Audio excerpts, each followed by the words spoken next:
Story time with Hush and Tish.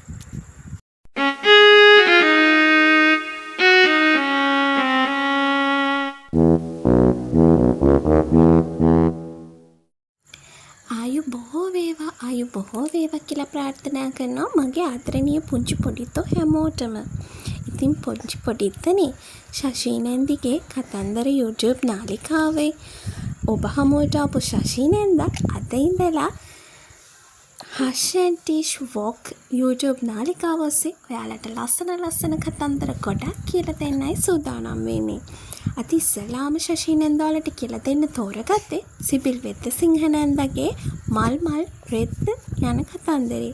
එහෙනම් මේ ලස්සන කතන්දරය අහලයිමු නේද දුවේ පුතේ? අද කතන්දරේ නම තමයි මල් රෙද්ද. සොපිනහාමිට තෑග්ගක් ලැබුණා. ලස්සන මල් රෙද්දක්.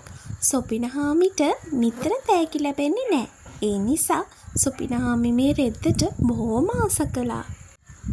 දවසක් සොපිනහාමි මල් රෙද්ද සෝදලා වේලෙන්න වැලට දැම්මා. එදා සැරට සුළඟ හැමෝ දවසක්. මල් රෙද්ද රෙදි වැලේ වැනි තිබිලා එකපාරටම සුළඟට ගහගෙන ගියා. ගස් කොළන් උඩින් මල් රෙද්ද සුළඟේ පාවුණා. නොපෙනී ගියා. සොපිනහාමි හොඳ උපාසක අම්මා කෙනෙක්. මල් රෙද්ද මට අයිති දෙයක් නෙවෙයි ඈ සිතුවා. ඔන්න ඔහෙ ගියාවේ. ටික දවසක් ගත වුණා. දවසක් කිරිවෙලෙන්දියක් පාරේ ගියා.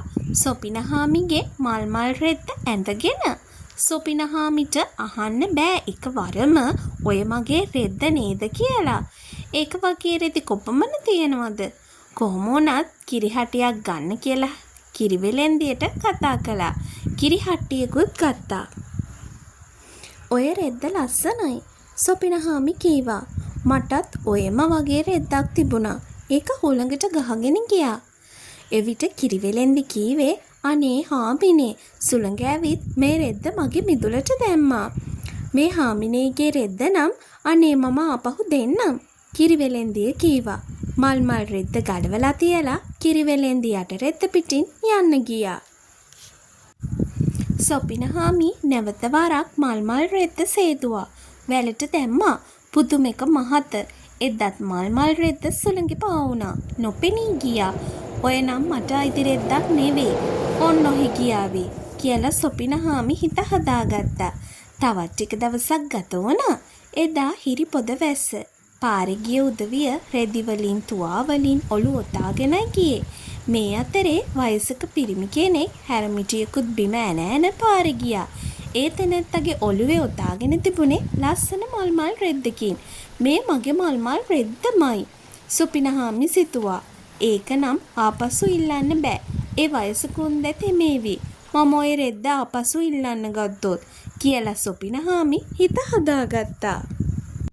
කොහොමත් ඕක මට අයිති රෙද්දක් නෙවෙයි. ඔන්න ඔහෙ ගියාවේ. කිසිම දෙයකට ඕනෙමට වඩා ආස කරන්න හොඳ නෑ. සොපිනහාමි දුන්නේ කාටත් හොඳ පණිවිඩයක්.